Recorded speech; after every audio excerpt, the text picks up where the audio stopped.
주여 사랑하고 축복합니다. 제18과 성령의 열매에 대해서 말씀드리고자 하겠습니다. 성령의 은사는 신앙생활하는 데 있어서 큰 유익을 가져다 줍니다. 그러나 은사를 받았다고 해도 성령의 열매가 없으면 소리나는 구리와 울리는 꽹과리에 불과합니다. 성령의 열매는 하나님의 성품이며 예수님의 인격입니다. 따라서 예수님께 부침을 받은 성도는 성령의 열매를 맺는 데서 힘써야 합니다. 그리고 성령의 은사는 성령의 열매를 풍성하게 하는 데서 활용되어야 합니다. 첫 번째, 성령의 열매의 중요성. 1번, 나무와 열매의 관계. 하나님께서는 그의 부르심 안에 있는 사람들을 표현할 때 열매 맺는 나무로 표현하셨습니다. 구약의 이스라엘 백성들을 포도나무로 표현하셨고 신약에서는 모든 사람을 열매 맺는 나무로 비유하셨으며 요한복음에서는 좀 더 구체적으로 예수님을 포도나무로 그리고 성도를 가지로 말씀하셨습니다. 나무의 실상은 그 열매를 보야만 알 수 있다고 포도나무만 하더라도 이것은 참 포도나무인가 들포도나무인가를 그 열매를 볼 때 확실히 알게 되는 것입니다. 그래서 예수님께서는 마태복음 7장 16절로 20절의 말씀에서 그 열매로 그 사람을 알 수 있음을 거듭 강조하셨습니다.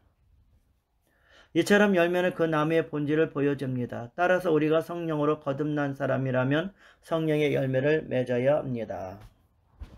2번, 육체의 열매와 성령의 열매. 아담의 타락 이후 인간은 타락한 성품을 가지고 태어납니다. 이 타락한 마음으로는 하나님을 볼 수 없으며 거룩한 삶을 살 수도 없습니다. 그러므로 하나님께 속하지 않는 사람이 선한 열매를 맺지 못하는 것은 당연한 것입니다. 그러나 예수 그리스도를 믿고 거듭난 성도는 하나님께 속한 자이므로 성령의 열매를 맺게 됩니다. 3번, 성령의 은사와 열매. 열매는 은사보다 중요합니다. 성경은 성령의 열매 없는 성령의 은사는 아무것도 아니라고 기록하고 있습니다. 둘째로 성령의 열매의 종류가 있습니다. 흔히 우리는 성령의 열매를 9가지라고 합니다. 1번, 사랑. 성령의 열매로서 사랑은 남녀 간의 사랑인 에로스나 친구 간의 사랑인 필레오 또는 부모 자식 간의 사랑인 스돌케가 아닙니다. 이러한 사랑은 인간이 사랑하는데 행복과 기쁨을 줍니다. 그러나 이 사랑은 모두 다 정도의 차이가 있을 뿐 서로 주고받는 조건부 사랑입니다. 사랑의 의미가 있는데요. 성령님께서 맺게 하시는 사랑은 하나님의 사랑, 즉 아가페의 사랑입니다. 이 사랑은 무조건적이며 희생적인 일방적인 사랑입니다. 이 사랑은 인간적으로는 불가능하기 때문에 성령님께서 기적적으로 맺게 하시는 것입니다. 모든 조건을 초월한 하나님의 사랑이 독생자 예수 그리스도의 십자가에 못 박히도록 내어주심으로 구체적인 사랑으로 나타난 것이 요한복음 3장 16절입니다. 사랑의 대상자는 예수님께서는 10계명의 1계명에서부터 4계명까지를 하나님의 사랑, 제5계명부터 제10계명까지를 이웃사랑으로 요약하셨습니다.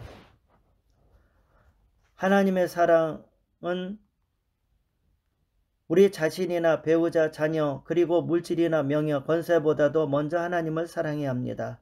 성경은 마음과 뜻과 정성, 심지어 목숨까지 다해 하나님을 사랑하라고 명령하십니다.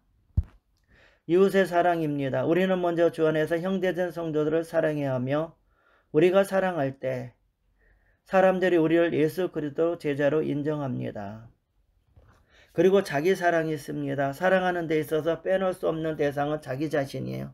수많은 사람들이 열등의식과 좌절감, 불안과 공포에 묶여 고통을 당하고 있습니다. 이것은 자기 자신을 사랑하지 않기 때문이에요. 우리는 하나님의 용서와 사랑을 통해서 자신이 얼마나 귀한 존재인가를 깨닫고 자신을 용서하고 용납하고 사랑해야 합니다. 2번, 희락에 대해서 말씀을 드리고자 하겠습니다. 희락은 예수 그리스도의 은혜로 말미암아 영원 깊은 곳에서 솟아나는 기쁨입니다. 이 같은 희락의 열매는 하나님의 말씀을 사모하고 기도하기를 게을리지 않는 사람의 생활 속에서 맺게 됩니다. 사람은 그 마음속의 기쁨을 잊어버리면 삶의 의욕이 상실되고 살아갈 수 있는 힘을 잊어버리고 맙니다. 그러기 때문에 사도 바울은 감옥에서도 빌립보 성도들을 향해서 기뻐하라. 내가 다시 말하는 기뻐하라고 빌립보서 4장 4절에 말씀하고 있습니다. 희락은 기쁨과 즐거움, 환희의 뜻인데 이것은 성령을 받은 자의 영원 기쁜 것에서 나오는 기쁨과 환희를 말하는 것입니다. 예수님께서 성령으로 기뻐하셨고 제자들도 기쁨과 성령으로 충만했으니 성령님 계신 곳에 언제나 기쁨이 있는 것입니다. 이와 같이 성령의 열매인 희락은 단순한 기쁨이 아니라 하나님을 즐거워하는 기쁨이며 이 기쁨은 세상의 쾌락과 분명히 구별됩니다. 이는 고난 중에서도 기뻐하는 영적인 기쁨을 말합니다. 세상의 기쁨은 잠깐 동안 행복을 가져다 줄 수 있지만 성령을 통하여 주께서 주시는 기쁨은 영원히 변치 않는 기쁨입니다. 또한 세상이 주는 즐거움은 환경이나 분위기, 여건, 처지 등에서 달라지지만 성령의 열매인 기쁨은 가장 힘든 시련 속에서도 우리의 것이 될 것입니다. 뿐만 아니라 이 세상에 주는 기쁨은 누구나 누릴 수 있지만 성령님께서 주시는 기쁨, 즉 오직 성도님들만이 누릴 수 있습니다. 따라서 우리는 하나님의 성령으로 충만하여 우리 안에 친히 내주하시는 성령님의 희락을 소유해야 된다고 로마서 14장 17절에 말씀하고 있습니다. 3번 화평에 대해서 말씀드리겠습니다. 성령님께서 주시는 화평은 환경이 가져다 주는 화평이 아닙니다. 성령님께서 맺게 해주시는 화평의 열매는 외부의 환경에 구애됨 없이 영원 기쁜 곳에서 채워지는 화평입니다. 화평만이 우리에게 두려움과 불안을 이기게 하고 강한 믿음을 준다고 베드로전서 3장 11절에 말씀하고 있습니다. 화평의 의미에 대해서 말씀드리겠습니다. 화평이란 말은 우리말로는 평안, 평화, 평강으로 번역되어 있습니다. 조화의 의미를 가지고도 있습니다. 인간의 반역으로 말미암아 하나님과 인간 사이의 조화가 깨지고 인간과 인간 사이의 조화를 상실했습니다. 인간과 자녀과의 조화도 잊어버리게 되었는데 하나님과 인간 사이 올바른 관계가 파괴됨으로써 인간은 참다운 화평을 상실하게 되었습니다. 그러나 성령님께서는 예수님의 십자가를 통해서 우리 모든 사람들이 하나님 아버지께 나아가는 화평의 길을 열어놓으셨습니다. 그러므로 성령을 받은 자는 먼저 하나님과 화평해야 하며 이러한 영혼의 평화를 우리가 살아가는 현실 속에서도 삶의 화평을 나타내야 합니다. 4번 오래 참음. 오래 참음은 하나님의 말씀을 믿는 바탕이 됩니다. 그 때문에 하나님께서 우리에게 복을 주시기 전에 먼저 인내를 시험하십니다. 그러나 말씀을 믿으며 동남풍이 불고 서부풍이 불어와도 흔들리지 않고 오직 그 말씀을 의지하여 인내할 수 있어야 하는 것입니다. 또한 하나님의 사랑에 대해서 추워도 의심하지 않고 확신을 가지고 참는 것이 인내입니다. 어둡고 캄캄한 사망의 골짜기를 지날지라도 하나님께서는 나를 사랑하시고 계신다는 것을 확신을 가지고 인내하고 참고 나가는 것입니다. 인내가 없는 믿음은 믿음이 아닙니다. 성령님께서는 우리 마음 가운데 믿음으로써 인내 열매를 맺도록 도와주십니다. 오래 참음의 의미가 있습니다. 오래 참음이라는 것은 보통 자기 자신의 닥친 괴로움이나 어려움을 참고 견디는 것을 말합니다. 그러나 성령의 열매로서 오래 참음은 어떤 억울한 일을 당해도 분노하지 않고 혹은 앙심이나 원한을 품지 않고 견디내고 참는 것을 말합니다. 성령의 역사가 아니고선 참는다는 것은 결코 쉬운 일이 아닙니다. 성령 충만함을 받을 때에만 인내의 열매를 맺을 수 있습니다. 5번 자비에 대해서 말씀드리겠습니다. 자비는 불쌍히 여기는 마음입니다. 인간은 본래 자비한 마음을 갖도록 지음을 받았으며 그런데 죄와 마귀가 인간 속에 들어오므로 서로 원수를 맞게 하는 마음이 생겼습니다. 그러나 하나님께서 우리를 대신하는 마음은 자비로운 마음.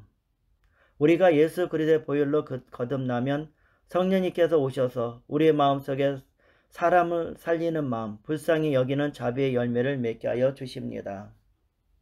자비의 의미는 유순한 자, 온유한 자, 관용한 자 등을 말합니다. 그리고 인자한 자. 그리고 친절로 표현되어 있습니다. 친절이나 다른 사람에게 잘못이 있을지라도 그들을 사랑으로 대하는 것을 말합니다. 자비란 넓은 마음을 가지고 널리 이해할 수 있는 마음, 융통성 있는 마음, 상대방의 입장을 깨달을 수 있는 마음인 것입니다. 6번 양선이 있습니다. 오늘날 사람들은 인간보다 물질에 더 큰 가치를 두기 때문에 성품이 점점 포악해지고 거칠어집니다. 그러나 이러한 거친 세태 속에서도 성령님께서는 예수님을 따르는 사람들의 마음속에 양선의 열매를 맡겨주십니다. 양선의 의미가 있는데요. 이는 착함, 올바름, 너그러움, 덕스러움을 뜻합니다. 성령의 열매로서 양선은 성령으로부터 나오는 선을 의미합니다. 양선은 자비와 밀접한 관계가 있는데 자비가 성들의 성품을 말하는 데 비해 양선은 다른 사람들 위해서 선을 베풀라는 실제적인 뜻이 담겨 있어요. 더 나아가 양선은 물질적인 자선 행위를 말하기도 합니다.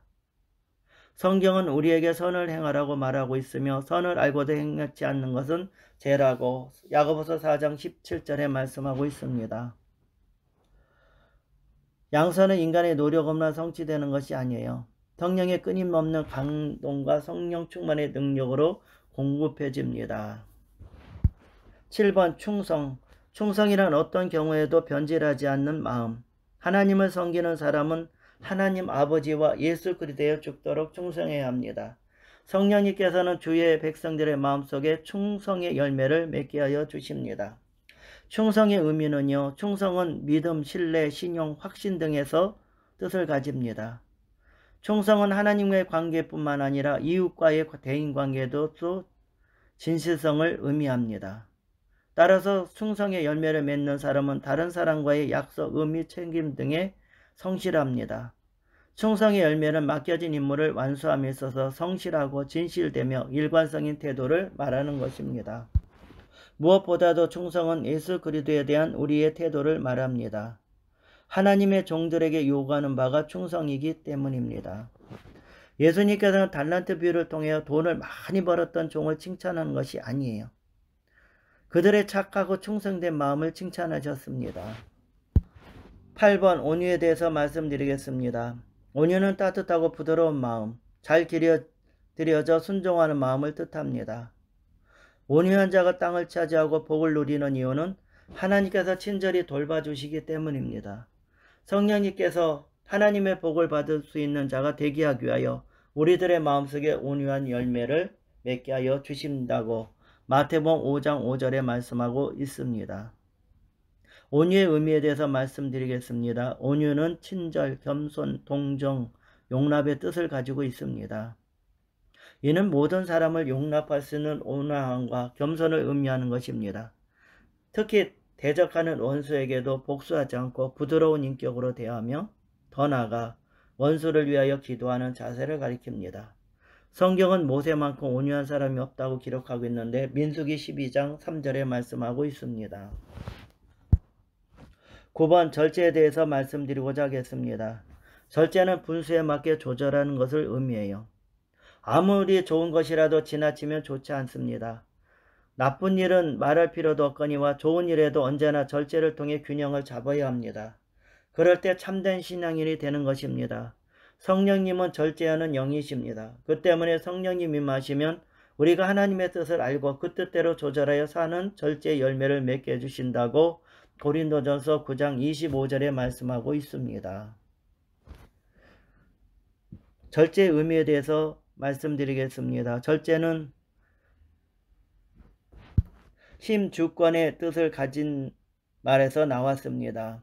이 단어의 뜻은 사물이나 스스로를 지배하다, 사물이나 스스로를 다스릴 힘을 가진다라는 것으로 결국 자제력을 의미합니다.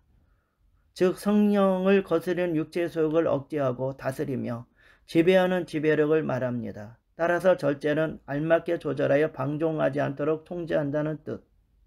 성령님께서는 무질서하게 무절제하지 않습니다. 그러므로 성령님께서는 우리 열심히 일을 하면서도 자기의 위치와 직분을 파악하여 선하게 조절할 수 있도록 우리에게 절제의 열매를 맺게 하여 주십니다. 셋째로 성령의 열매를 맺는 삶이 있습니다. 예수 그리스도께서는 요한복음 15장에서 하나님과 예수님 그리고 우리의 관계를 포도나무와 농부로 비유하셨습니다. 이 말씀을 통해 예수님께서는 열매 없는 죄에 대해서 경고하셨고 열매 없는 사람들은 가지처럼 밖에 버려지고 마르면 모아서 불사르는 것이라고. 그렇다면 우리가 어떻게 해야 하나님께서 기뻐하시는 성령의 열매를 맺을 수 있는 삶을 살 것인가 살펴보고자 하겠습니다.